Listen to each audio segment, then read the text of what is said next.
Sopas mula sa Sausages Peg. Bawat taon, si Haring Francis ng makapangyarihang kaharian ng Red Lake ay nagdaraos ng malaking handaan para sa lahat ng mga hari at maharlika mula sa nakapaligid na 10 kaharian. Sa taong ito, nais niyang ipagkasundo ang kanyang anak sa isa sa mga prinsesang dumalo sa handaang ito. Ngunit ang prinsipe mismo ay umibig sa anak ng pinunong kusinero at ginusto niyang ipakita sa lahat na siya ay tunay na mabait at matalino.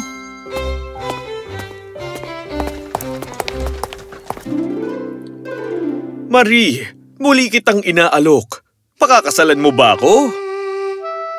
Isa kang prinsipe kamahalan at maaari ka lamang ikasal sa prinsesa.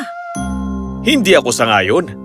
Di ko kayang maikasal sa isang babae na di man lang kayang maisuot ang kanyang sapatos kung di patutulungan ng 10 katulong. Hindi kailangan ng isang maunlad na kaharian ang isang ganun. Ang kailangan nito ay isang reynang mabait at matalino. Nandito ang lahat ng prinsesa. Nais ng hari na ikasal ka sa isa sa kanila. Alam ko kung paano makakatakas. Marie, alam mo bang ibig sabihin ng kasabihang gumawa ng sopas mula sa sausage peg? Oo, alam ko. Yan ay isang Danish na kasabihan. Ibig sabihin wala at lahat. Imposibleng gumawa ng sopas mula sa sausage peg. Kaya, pag may taong gumawa ng sopas mula sa sausage peg, ibig sabihin ay wala sila sa katwiran. Sila ay madaling magalit o labis ang hinihiling. Sa kabila nito, kapag ang isang tao ay nakagawa naman ng sopas mula sa sausage peg, ibig sabihin nito ay meron silang nagawang isang mahirap na bagay o isang bagay na sinasabing imposible. Eksakto! Nang gabing yun, habang nagtitipon ng lahat sa engranding handaan, sinabi ng hari, "May gusto akong i-anunsyo. Nakita niyo naman ang anak ko ay lumaki na bilang mahusay na lalaki. Isang gwapong prinsipe na marunong din sa gawaing pamamahala, pag-eeskrima at mga batas. Panahon nang siya ay ikasal sa isang prinsesa na balang araw ay magiging reyna ng Red Lake." Siyang tunay. Sabihin mo, prinsipe ng Red Lake, paano ka pipili ng iyong mapapangasawang prinsesa? Sa tingin ko ang reyna ay ang kinabukasan ng buong kaharian. Kaya, kailangan niyang maging maalam, maging patas, at may diplomasya. Oo, sangayon kami! Oo, sangayon kami! Sangayon kami! Kaya, kung papayag kayo, gusto kong magkaroon ng paligsahan ng mga binibini na gustong sumali.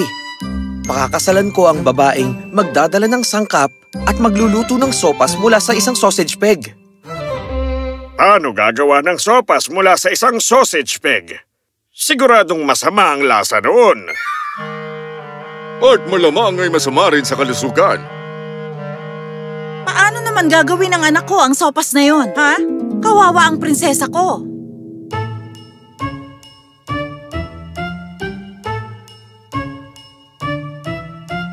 Ngunit, kung ito ang kondisyon, tatanggapin namin. Kami ay mga prinsesa. Kahit ano ay magagawa namin. Tama. Yan ay totoo. Gawin natin. Sige, gawin natin. Gawin natin. May 3 prinsesa na nagpa siyang sumali sa paligsahan na ito. Ang unang prinsesa ay nagpagawa ng isang higanteng sausage peg at malayo pa ang kanyang nilakbay kasamang isang mahabang prosesyon ng mga gwardya at mga tagapagsilbi para dalhin ang sangkap ng sopas. Isang gabi, siya ay napadpad sa kagubatan. Nagtayo ng kampo ang kanyang mga tagabantay para sa kanya at kinabukasan, nagising siya sa mga nagtatawanan. Pumunta siya sa bintana. Nakita niya ang mga diwatang lumalabas sa mga bulaklak. Mukhang mayroon silang pinag-uusapan. Kinuha niya ang sausage peg at lumabas para makilala sila. Kumusta? Sino kayo? Ano ang ginagawa niyo? Kumusta? Sausage peg ba yung dala-dala mo? Oo. Ang laki niyan. Wala pa akong nakitang ganyan. Yan nga mismo ang aming hinahanap dito. Pwede ba naming hiramin yan ng ilang minuto? Oo ba? Lumipad ang mga diwata pahimpapawid. Ibinalot ang sinag ng araw sa sausage peg at gumawa ng hamog para sa lahat ng mga halaman at bulaklak. Pagkatapos nito, bumaba silang lahat para ibalik ang peg sa prinsesa. Marami pong salamat, prinsesa. Maaari mo ba akong tulungan? Ano po yun? Naghahanap ako ng sangkap para sa sopas galing sa sausage pig. Yun po yung ginawa namin kanina. Gumawa kami ng sopas galing sa sausage peg.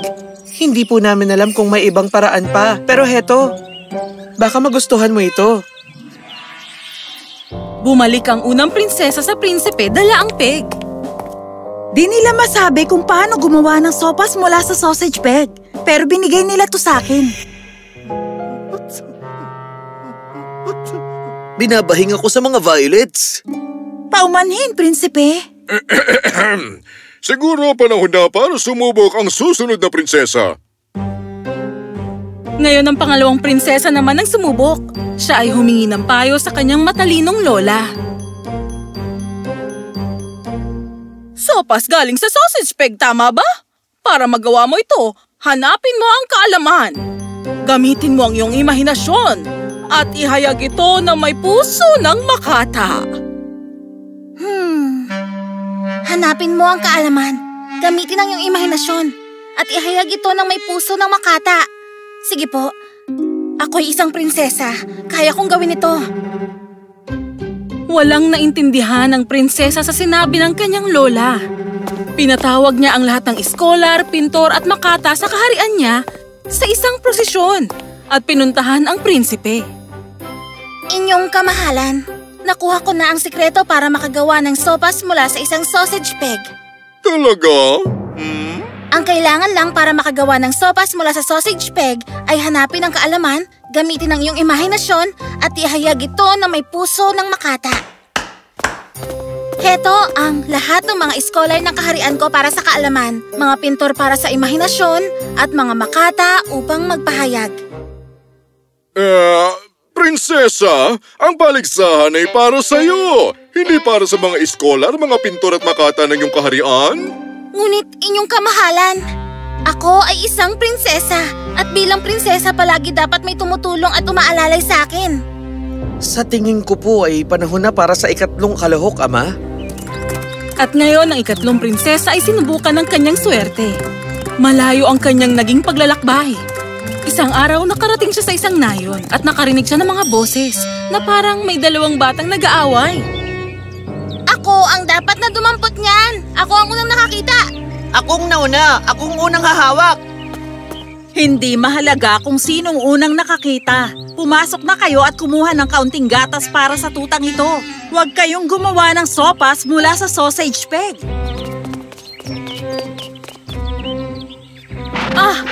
Sopas mula sa sausage peg. Paumanhin po, Binibini. Ano yon? Pwede mo bang ibigay ang sangkap sa paggawa ng sopas mula sa sausage peg? Anong sangkap? Oo, isa akong prinsesa. Bibigyan kita ng malaking pabuya pag binigay mo ang sangkap. Sige na, pakiusap.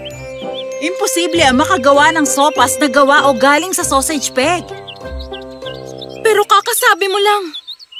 Ang gumawa ng sopas mula sa sausage peg ay Danish na kasabihan na ibig sabihin nagiging kakatwa o di makatuwiran o ang makagawa ng isang bagay na imposible. Ibig sabihin ay walang totoong sopas na maluluto gamit ang sausage peg? Wala po, kamahalan. Bumalik ang prinsesa sa korte ng hari at sinabi ang lahat. Kaya't natutunan ko, kamahalan, na walang aktual na sopas na magagawa gamit ang isang sausage peg. Napakasama naman ito.